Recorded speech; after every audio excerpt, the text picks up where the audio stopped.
ನಮಸ್ಕಾರ ಸ್ನೇಹಿತರೆ. ಬಾಂಗ್ಲಾ ವಿರುದ್ಧದ ಮೊದಲ T20I ಪಂದ್ಯ ಗೆದ್ದ ನಂತರ ಅತ್ತರು ಸೂರ್ಯಕುಮಾರ್ ಯಾದವ್ ಬಳಿಕ ಹರ್ಷದೀಪ್ ಸಿಂಗ್ ಮತ್ತು ರೋಹಿತ್ ಶರ್ಮಾರವರ ಬಗ್ಗೆ ಹೇಳಿದ್ದನ್ನ ಕೇಳಿದರೆ ನೀವು ಕೂಡ ಸೆಲ್ಯೂಟ್ ಮಾಡ್ತೀರಾ. ಹಾಗಾದರೆ ಸುದ್ದಿಯ ಸಂಪೂರ್ಣ ಮಾಹಿತಿ ಏನು? ಅಷ್ಟಕ್ಕೂ ಮೊದಲ T20I ಪಂದ್ಯ ಗೆದ್ದ ನಂತರ ಸೂರ್ಯಕುಮಾರ್ ಯಾದವ್ ಹೇಳಿದ್ದೇನು ಗೊತ್ತಾ? ಹೀಗೆ ಇದರೆಲ್ಲದರ ಬಗ್ಗೆ ಇವತ್ತಿನ ಈ ಒಂದು ವಿಡಿಯೋದಲ್ಲಿ ತಿಳಿಸ್ಕೊಡ್ತಾ ಹೋಗ್ತೀನಿ. ಆದ್ದರಿಂದ ದಯವಿಟ್ಟು ಈ ವಿಡಿಯೋವನ್ನು ಕೊನೆವರೆಗೂ ನೋಡಿ. ಆದರೆ ಅದಕ್ಕಿಂತಲೂ ಮುನ್ನ ನಿಮ್ಮ ಪ್ರಕಾರ ಸೂರ್ಯಕುಮಾರ್ ಯಾದವ್ ಟೀಮ್ ಇಂಡಿಯಾದ T20I ತಂಡದ ಬೆಸ್ಟ್ ಕ್ಯಾಪ್ಟನ್ ಹೌದೋ ಅಥವಾ ಇಲ್ಲವೋ ಎನ್ನುವುದನ್ನ ಎಸ್ ಅಥವಾ ನೋ ಎಂದು ಕಾಮೆಂಟ್ ಮಾಡುವ ಮೂಲಕ ತಪ್ಪದೆ ತಿಳಿಸಿ.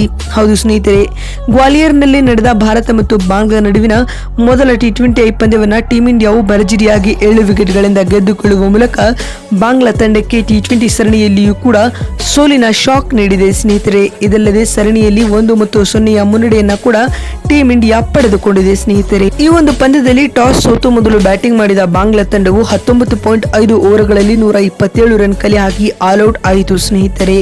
ತಂಡದ ಪರ ಮೆಹದಿ ಹಸನ್ ಮಿರಾಜ್ ರವರು 35 ರನ್ ಬಾರಿಸಿ ಗರಿಷ್ಠ ಸ್ಕೋರರ್ ಎನಿಸಿಕೊಂಡರು ಮತ್ತು ನಜ್ಮುಲ್ ಹುಸೇನ್ ಶಾಂಟೋ 27 ರನ್ಗಳ ಕಾಣಿಕೆ ನೀಡಿದರು. ಇನ್ನುಳಿದಂತೆ ಟೀಮ್ ಇಂಡಿಯಾ ತಂಡದ ಪರ ಬೌಲಿಂಗ್ ನಲ್ಲಿ ಹರ್ಷದೀಪ್ ಸಿಂಗ್ ಹಾಗೂ ವರುಣ್ ಚಕ್ರವರ್ತಿ ತಲಾ 3 ವಿಕೆಟ್ ಪಡೆದುಕೊಂಡರು ಮತ್ತು ಮಯಾಂಕ್ ಯಾದವ್ ಹಾಗೂ ಹಾರ್ದಿಕ್ ಪಾಂಡ್ಯ ತಲಾ 1 ವಿಕೆಟ್ ಪಡೆದುಕೊಂಡರು.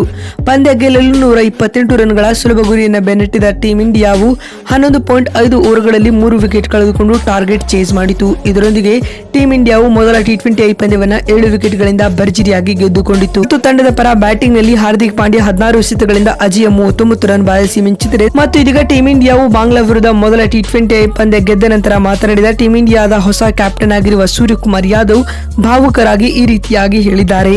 ನಾವು ನಮ್ಮ ಕೌಶಲ್ಯವನ್ನ ನಂಬಲಿದ್ದೇವೆ. ಟೀಮ್ ಮೀಟಿಂಗ್ ನಲ್ಲಿ ಏನು ಪ್ಲಾನ್ ಮಾಡಿದ್ದೇವೋ ಅದನ್ನ ಎಕ್ಸಿಕ್ಯೂಟ್ ಮಾಡಿದ್ದೇವೆ. ನಾವು ಇಂದಿನ ಪಂದ್ಯದಲ್ಲಿ ಬ್ಯಾಟಿಂಗ್ ಹಾಗೂ ಬೌಲಿಂಗ್ ಮಾಡಿದ ರೀತಿಯು ಅತ್ಯದ್ಭುತವಾಗಿತ್ತು ಎಂದು ಸೂರ್ಯಕುಮಾರ್ ಯಾದವ್ ಹೇಳಿದ್ದಾರೆ. ಮತ್ತು ಮಾತು ಮುಂದುವರೆಸಿದ ಅವರು, ತಂಡದಲ್ಲಿ ಹೆಚ್ಚು ಬೌಲಿಂಗ್ ಆಪ್ಷನ್ ಇರುವುದು ಯಾವಾಗಲೂ ಒಳ್ಳೆಯದು.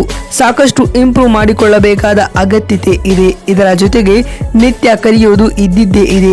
ಪಂದ್ಯದ ಗೆಲುವಿಗೆ ತಂಡದ ಪ್ರತಿಯೊಬ್ಬ ಆಟಗಾರನು ಕಾರಣ ಎಂದು ಸೂರ್ಯ ಹೇಳಿದ್ದಾರೆ. ಮತ್ತು ಮಾತು ಮುಂದುವರೆಸಿದ ಅವರು, ರೋಹಿತ್ ರವರ ಕ್ಯಾಪ್ಟನ್ಸಿ ಗುಣಗಳನ್ನು ನಾನು ಅಳವಡಿಸಿಕೊಂಡಿದ್ದೇನೆ ಮತ್ತು ಬೌಲಿಂಗ್ ನಲ್ಲಿ ಇಂದಿನ ಪಂದ್ಯದಲ್ಲಿ ಹರ್ಷದೀಪ್ ಸಿಂಗ್ ರವರು ಇಂಪ್ರೆಸಿವ್ ಆಟವನ್ನ ಆಡಿದ್ದಾರೆ ಎಂದು Suryakumar Yadav post match presentation ವೇಳೆ ಹೇಳಿದ್ದಾರೆ. ಸ್ನೇಹಿತರೆ, ನೋಡಿದ್ರಲ್ಲ ಬಂಧುಗಳೇ, ಬಾಂಗ್ಲಾ ವಿರುದ್ಧ ಭಾರತ ಮೊದಲ T20I ಪಂದ್ಯ ಗೆದ್ದ ನಂತರ ಟೀಮ್ ಇಂಡಿಯಾ ತಂಡದ ನಾಯಕ ಸೂರ್ಯಕುಮಾರ್ ಯಾದವ್ ಹೇಳಿದ್ದೇನು ಅಂತ ತಿಳಿಸಿಕೊಡುವ ನಮ್ಮ ಈ ಪ್ರಯತ್ನ ನಿಮಗೆ ಇಷ್ಟವಾಗಿದ್ದಲ್ಲಿ ತಪ್ಪದೆ ಈ ಕೂಡಲೇ ಈ ವಿಡಿಯೋಗೊಂದು ಲೈಕ್ ಮಾಡಿ. ಮತ್ತೊಂದು ವಿಡಿಯೋದಲ್ಲಿ ಸಿಗ್ತೀನಿ. ಅಲ್ಲಿವರೆಗೂ ನಮಸ್ಕಾರ, ಧನ್ಯವಾದಗಳು ಸ್ನೇಹಿತರೆ.